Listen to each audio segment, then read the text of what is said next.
So built to be found. I feel like this topic keeps coming up every presentation we're talking today. I think there's a lot of redundancy about what we might hear today, but we'll get into some of the details, not only built to be found, but maybe some of the blockers that's preventing us to be there, because we all know we want to be found. But I think some of my experiences in an agency, very much like Hadoop, is we have a lot of people interested, but we don't have a lot of people saying yes yet. And so I love the slide we saw earlier, like stumble, crawl, backflip, all these things, then hire a consultant. Like I resonate with that. But I think we'll talk a little bit about built to be found, but also what's the blockers of holding people back from being found. Get into a little bit.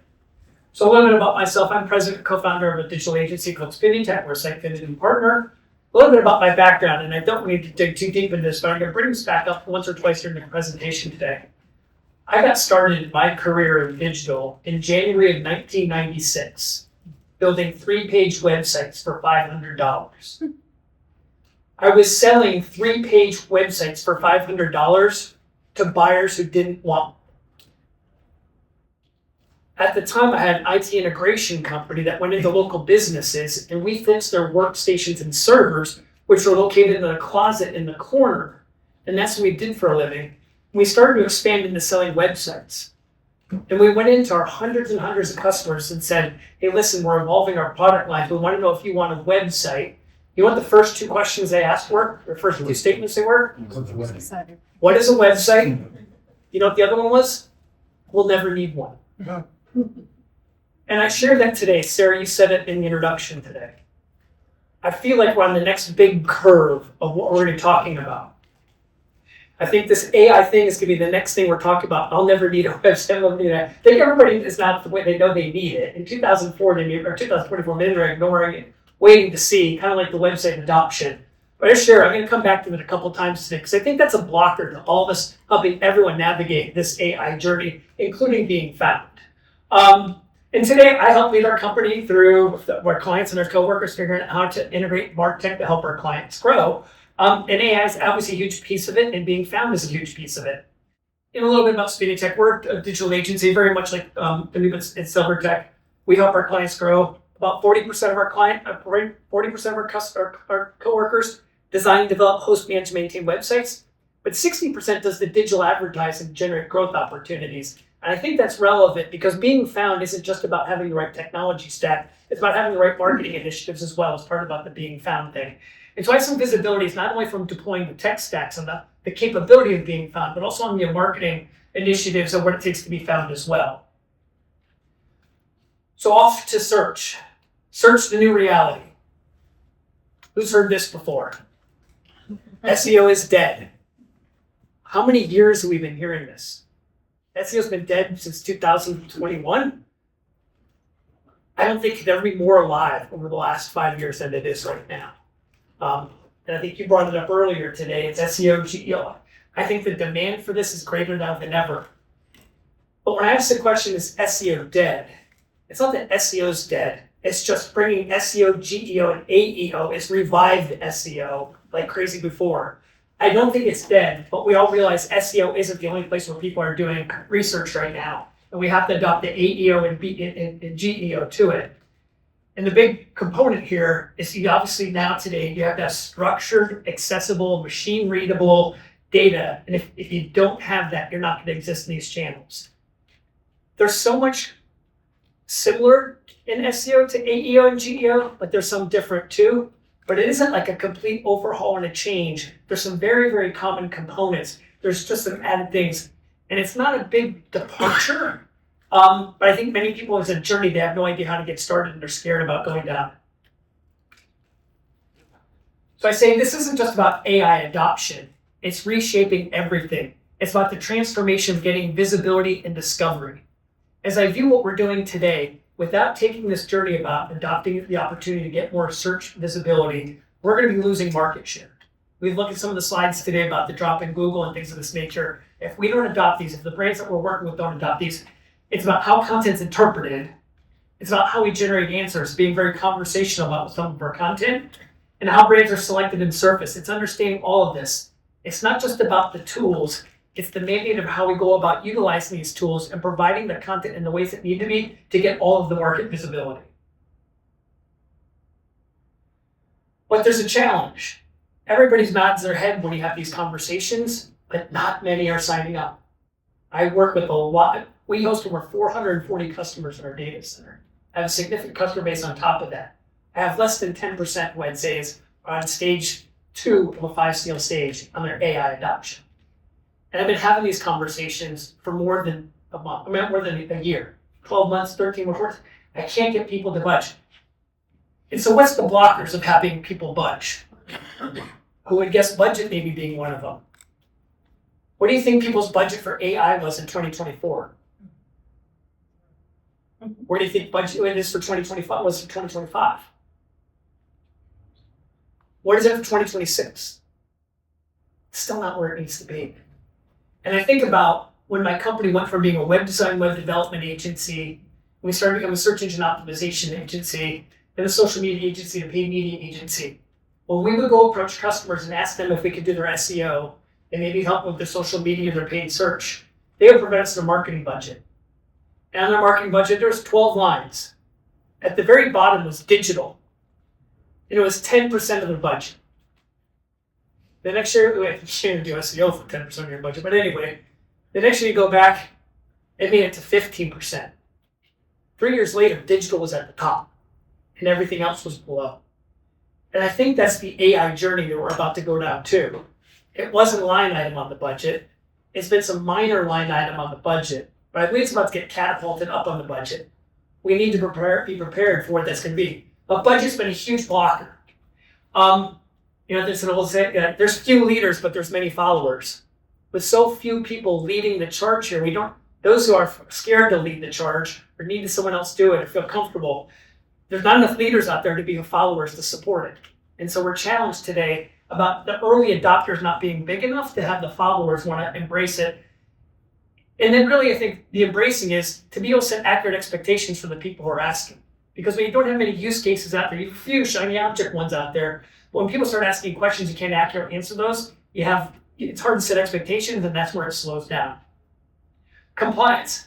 I've had customers approve it.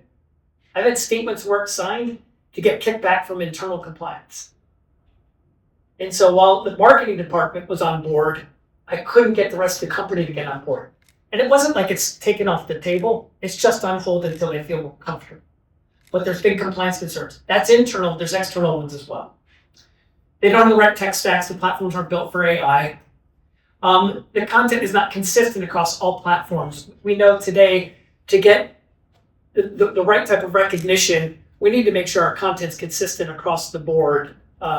Many times we have not audited our content to know we have that content consistency. It's holding us back. And then your content management DXP platform is just not integrated into AI strategy. Very curable, but it's a blocker. Second challenge. MIT released a study late last year. 95% of AI pilots fail. When you're trying to earn the confidence of your leadership team to be able to launch it, and this is what's on the front page of the Wall Street Journal. I think a lot of those leaders are probably seeing that they're talking about it. They get scared. And there's an old saying, you make decisions when you're mad, sad, scared, or glad. Mad decisions usually aren't good ones. Sad decisions usually aren't. Neither are scared ones. And these people are scared of making a decision because they're seeing all of this out there. Why did they fail? Well, they didn't have a real world use case behind it. It didn't really propel the business. We saw a presentation today, or at least one presentation. Pick something that's actually going to make a difference out there. They had bad data. We all know from what we do for a living, bad data doesn't equal good outcomes. And AI doesn't solve for bad data issues. High cost. I think as some of these get implemented, they didn't know what all the costs are. They kind of had some guess on manpower, maybe some cost of a tool, and then this thing called tokens came into play. And also these token costs are way more than anybody expected. And that became a big surprise. And so these continued case studies continue to limit the market, and it's creating those who are seeking it can't set realistic expectations, and it's slowing down. These pilots are slowing down progress. How to solve it? Come up with a clear business use case. Noop, I love what you did today. You showed a clear business use case. You talked about 3% conversion rate increase. Yeah, thank you, man. You can pay me later. But you talked about a 3% conversion rate increase just on an image change. Like that's a clear business use case of why someone will want to move forward with it. Define ownership. Who's really going to own it? When it's, there's an old saying, if more than one person owns it, nobody does. Who's going to be the pioneer that's going to have defined ownership? Governance frameworks. You got to make sure from a compliance perspective, a consistency perspective, all that's got to be in place or it's going to fail. And measurable outcomes, including budgeting. Asking more questions than just rolling forward with the pilot and not understanding the budget surprises that may come after.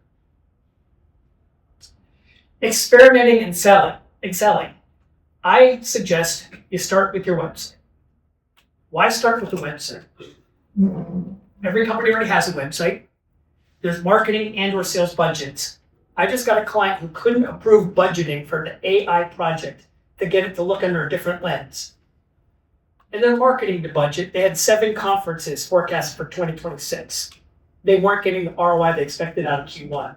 They decided not to go to 4 of those conferences and reallocate that money into the AI project. It's not an AI budget. It's reallocating another budget to be able to go find a way to go get it done. And I think there's more opportunities on the table for brands to be able to figure out, reallocate, not use it, not working budgets, and to go reallocate it, and not wait for this mysterious AI budget to go from a non-line item or a bottom line item to be something you can find a way to get it done. Starting with your CMS or your DXP, you already have structured machine-readable content. It's already got governed content creation. It's got integrated workflows and a measurable business impact. And so there's always many ideas of how you could potentially use AI with these agents and stuff like this. I think if you just go back to the website and utilize something you already have, you can have a very fast use case, a tool set you already have, and I think a way to find budget that you don't have to look at other AI initiatives. And all of this is going to increase your search recognition. What this is about, it's about gaining market share over your competition. When you can implement these search strategies in place, you are going to get more market share than your competition. You can use budgets that can be reallocated, and you can use your current staff. You don't need to replace the people. There's a growth trajectory for those people as well. As I'm finding clients to adopt it, the reasons why they're finding ways to say yes, reallocating budget, belief that they're going to be able to take market share from slower adopters, and they can leverage their existing team and train. And that gets them all really excited about wanting this journey. What it takes to succeed. I think it starts with understanding that your content management system is no longer just a CMS. It's a web platform for success. Again, if structured content, governance, and scalable workflows are a requirement, then your web platform must do this. And the robust content management DXP solutions that exist today are built with tools. There's some Progress team members in this room, and I don't want them to be offended. But as a Progress partner for more than 12 years, sometimes there's releases that come out, and they seem like technical checkboxes that are required. They're absolutely required. But when I go back to the brands that I support, they say, hey, what's version 7.5 have for me? When I talk to the administrator's perspective, I don't have much to tell them of a good story. In my journey with Progress, my personal observation, the last release is probably one of the most significant releases from a functional benefit for the content administrator and the brand owners today. The tool sets exist. You're not having to ask leadership for different tool sets out there. It's just expanding what exists today, and they're incredibly powerful. It has systems that can connect content, structure, and deliverability. The engine is scalable for discoverability, and it can be the backbone of your AI execution. And these are things I think that you can get done under a different lens than we want a new AI agent and take a risk that way. How do we get started? I think first we'll start with where are we invisible or where are we underperforming? So look at your brand. Where do you think you should be? Where do you think you want to be discovered, and where are you not being? Secondly, where is your competition showing up, and where are you not showing up? But understand where there's gaps of where you aren't being recognized or your competitors are. Solving those gaps, being able to have more visibility than your competitors, this is where the market share play comes into play. And this is one of the case studies of why you want to go out and pursue this search is to gain more market share than your competition. So how do you do it? You adopt a use case first thinking. You go into a workflow first thinking and outcome driven thinking. So very much what we've seen today is it seems like we all got influenced by the same thing, but it's building these small use cases, workflows, and outcome expectations, and building that plan together. So here's an example of maybe a workflow that I put together here. So first of all, identify an area that seems to be underperforming. I'm going to say Sitefinity integration partner. So maybe underperforming there. Select a workflow that's going to help get this content distributed, optimized, things of that nature. Define the success metrics up front. Here's where we're missing visibility, and here's what we expect to see in 30 days, 60 days, and 90 days.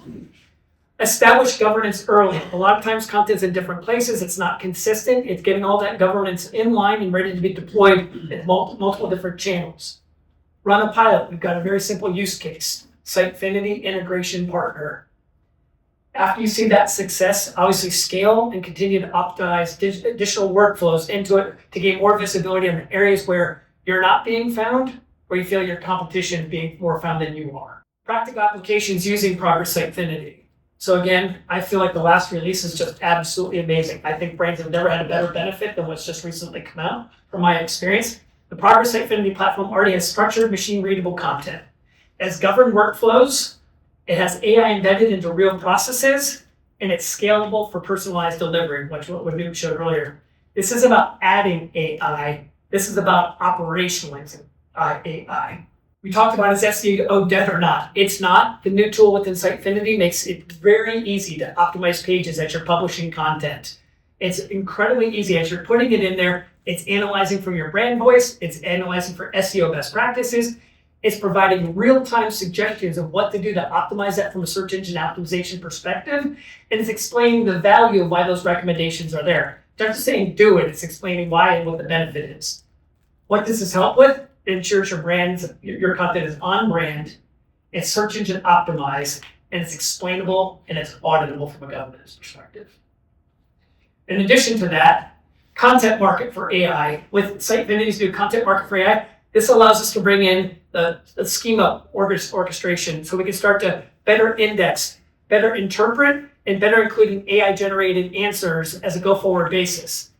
If AI can't understand your content, it can't surface it, and it can't cite it. So within the tool, we start to be able to set up the schema necessary from an easier administrator's perspective to be able to put this in there, again, without a whole lot of technology needs. The marketers can do this themselves. And then dynamically generated experiences. This is about how to get better results with the content you already have without having to have more and more content to explain so many different personas and scenarios of who your ICP might be. It's about letting Sitefinity's dynamically generated experience produce content with the intent of what's already on your website without having to build multiple pages, trying to repurpose different use cases. Using this gives you the opportunity to have that real-time experience and giving people tailored content as they're seeking it. And lastly, the Sitefinity AI Assistant. Using RAG, I saw Paul here earlier. I don't know if Paul's still here, but using Sitefinity's AI Assistant, this is helping you and LLMs be able to help visitors find published site content and documents without requiring a custom chatbot, making your content way more discoverable, way more conversationable, and way more accessible.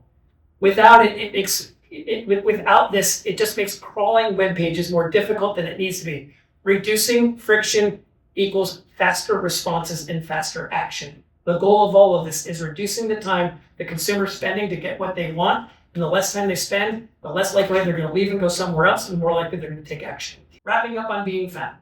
Being found is the competitive advantage. Start with your website. Structure content for machines. Govern how content is created and published. Enable AI into real workflows into the website. AI is not just a productivity tool. It's a market differentiation. We saw a slide earlier today about the different stages about being efficient, being innovative, and then growing revenue. This is about growing revenue. And then I'd say back to my scenario about $500 websites. It isn't if you're going to do this, it's when you're going to do it. And the sooner you adopt it, the sooner you get the opportunity to outperform your competitors and take advantage of something. You're going to be doing it. It's being able to get it done more quickly than your competition. Thank you.